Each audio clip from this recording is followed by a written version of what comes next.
Assalamualaikum warahmatullahi wabarakatuh. Salam sejahtera untuk kita semua. Shalom, Om Swastiastu, Namo Buddhaya, dan salam kebajikan. Perkenalkan, nama saya Sofi Sanwardani, mahasiswi Politeknik Pariwisata Negeri Makassar, program studi destinasi pariwisata 4A. Nah, di video kali ini saya akan menjelaskan sebuah bab yang ada di buku yang berjudul Tourism Planning karya Bud, yaitu Regional Planning Concept.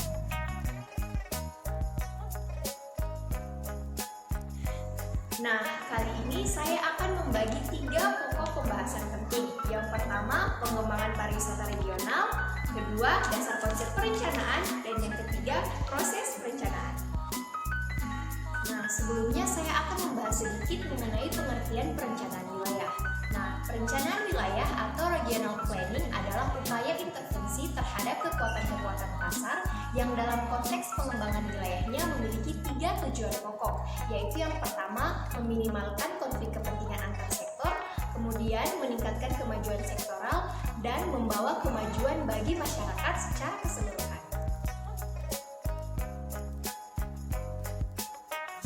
Baik, yang pertama yaitu Regional Tourism Development atau pengembangan pariwisata regional.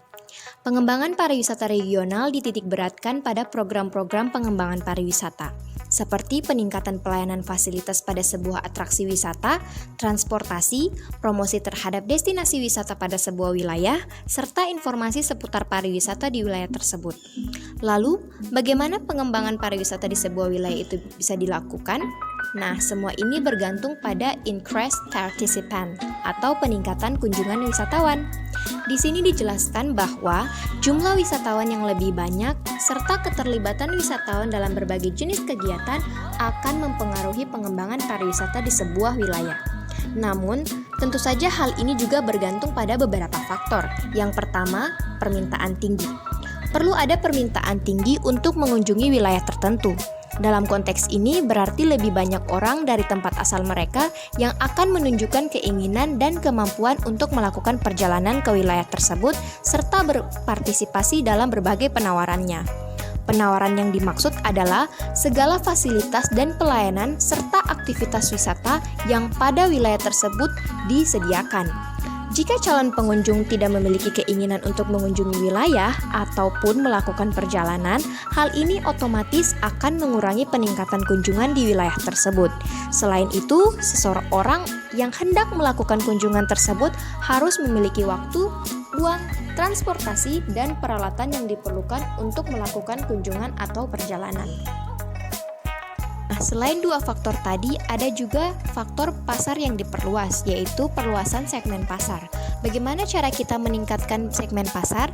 Yaitu dengan memperhatikan peningkatan kemampuan untuk melakukan perjalanan, peningkatan citra ke arah perjalanan, perjalanan yang diberi prioritas tinggi, peningkatan mobilitas, serta populasi yang meningkat. Kemudian yang kedua, yaitu pengembangan sumber daya. Ada sumber daya alam, sumber daya budaya, pelayanan masyarakat yang layak, akses yang mudah, reputasi pariwisata yang sedang berjalan. Nah, reputasi pariwisata yang berjalan di sini maksudnya adalah suatu daerah yang sudah memiliki pengembangan pariwisata yang berkelanjutan, memiliki faktor yang lebih kuat dalam mendukung pengembangan di masa depan.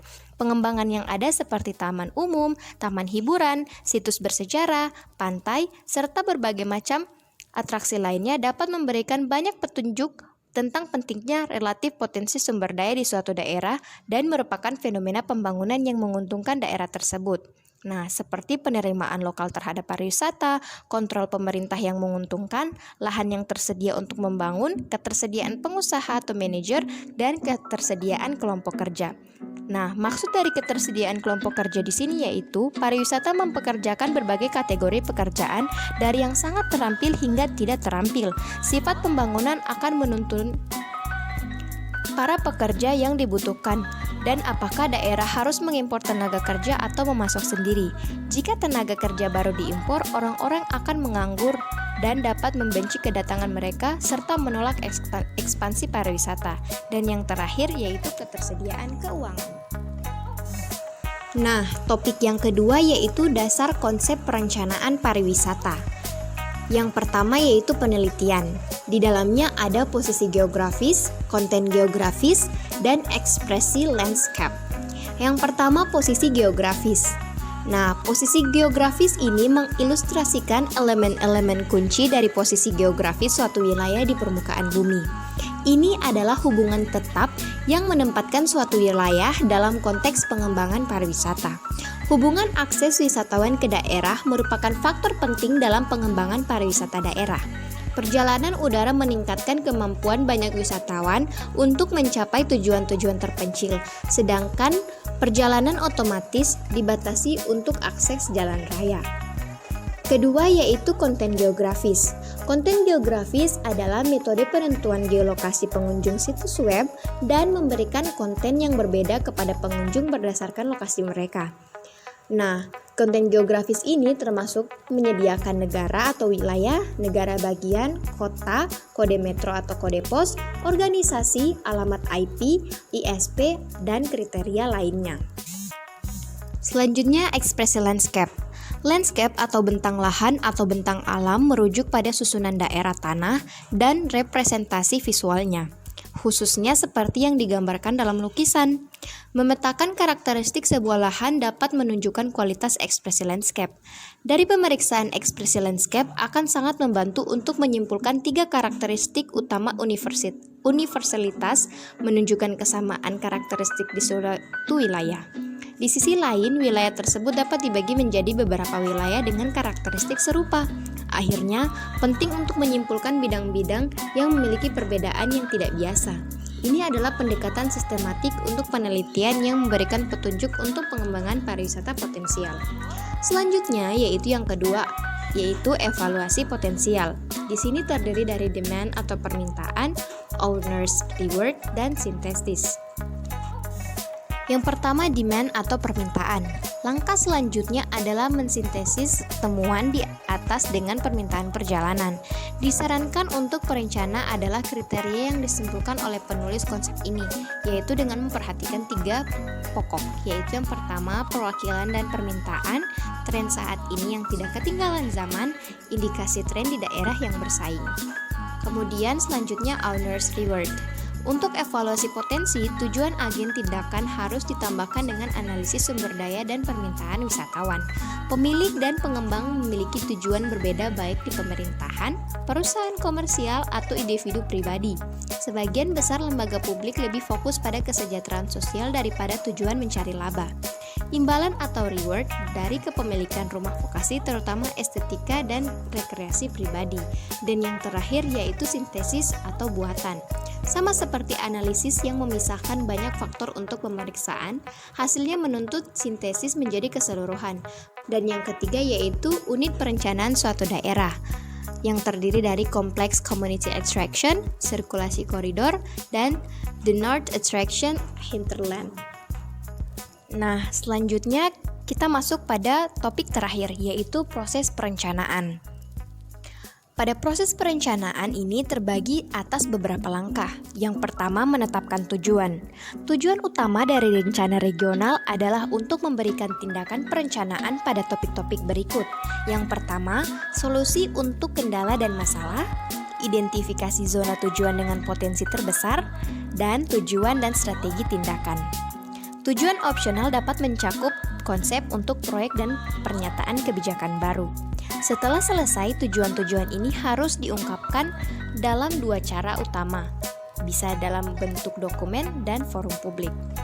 Yang kedua yaitu penelitian.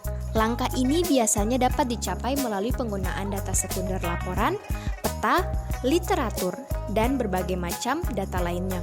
Namun, tim perencana dapat mendapat manfaat dari pengintaiannya dan lokakarya publik di seluruh wilayah. Ketiga, sintesis kesimpulan. Tujuan utama langkah ini adalah untuk mendapatkan makna dari pencampuran bersama beberapa temuan dari tahap penelitian. Kesimpulan dari data program dan visi kemudian diturunkan. Langkah yang keempat yaitu konsep.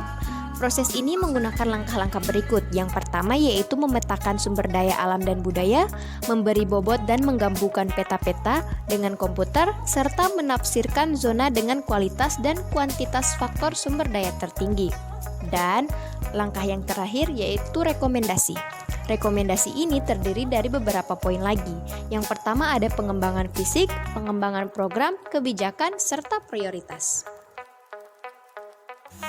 Nah, yang terakhir yaitu panduan UNWTO untuk perencana. Yang pertama, persiapan studi. Meskipun pemerintah dapat memimpin, tim multidisiplin spesialis swasta dan publik paling mampu menentukan arah perencanaan. Tim ini harus mencakup perwakilan perencanaan fisik, pemasaran ekonomi, lingkungan, sosiologi, dan infrastruktur. Yang kedua, menentukan sasaran dan tujuan. Beberapa upaya menyatakan tujuan dan sasaran perlu dieksplorasi dan kemudian disempurnakan. Yang ketiga, membuat survei. Perencanaan harus didasarkan pada informasi peneliti tentang banyak faktor yang membentuk fondasi untuk masa depan. Di antara faktor-faktor tersebut, ada pola perjalanan yang ada, pasar potensial, fasilitas, dan layanan yang ada, penggunaan lahan, situasi ekonomi, kondisi sosial, sumber daya alam dan budaya, kebijakan, serta ketersediaan modal. Yang keempat, analisis dan sintesis. Berdasarkan tujuan dan sasaran yang dinyatakan dan studi pasokan pasar, peluang dan kendala untuk pengembangan di masa depan dapat diidentifikasi. Fase ini memberikan kesimpulan tentang kebutuhan akan atraksi dan layanan baru atau yang direvisi dan membahas masalah kapasitas. Dan yang terakhir yaitu perumusan kebijakan dan rencana. Pada tahap akhir ini, kebijakan perencana dan rekomendasi dibuat. Esensial adalah integrasi rencana pariwisata ke dalam rencana lain di tingkat ini. Pada tahap ini, trade-off antara dampak positif dan negatif dari pembangunan dinyatakan, khususnya dampak sosial dan lingkungan dari pengembangan pariwisata. Nah, selain materi tadi, pada bab ini juga menjelaskan tentang continuous planning action atau tindakan perencanaan berkelanjutan. Jadi, tindakan perencanaan berkelanjutan ini adalah sebuah proses yang dinamis dan dalam mempersiapkan atau menentukan kondisi yang lebih baik di masa mendatang melalui urutan pilihan dengan memperhitungkan sumber daya yang tersedia yang dilakukan secara berkelanjutan atau berkontinu. Nah, sebenarnya konsep perencanaan berkelanjutan ini adalah kombinasi perencanaan sistem dengan lembaga, organisasi, dan sektor swasta yang ada. Dalam setiap komponen sistem fungsi pariwisata adalah keterlibatan besar-besaran oleh badan-badan yang ada di sektor pariwisata lainnya. Selanjutnya ada marketing plan match.